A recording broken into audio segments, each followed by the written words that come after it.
Hi guys, Percy here back for another video. Today Apple just released iOS 12.0.1.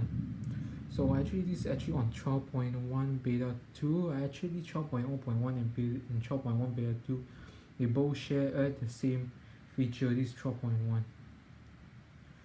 Now I'm going to give us the software, what they are talking about. So actually 12.1 is that including bug fixes, but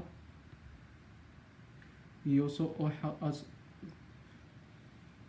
the Wi-Fi issue of the iPhone XS, resolve anything in or the position the key, iPads, maybe this new feature, and also fix the issue if sometimes doesn't appear, and also just in case the Bluetooth cannot connect.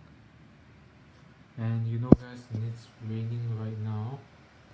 Try the sound, sorry for the quality, and of course the Geekbench is still okay because it's the same as 12.1. so the time 12.1 they released it is 1618 so it's a great product, so it's a great software. So yeah, it's not much about it. Thanks for watching. Peace out.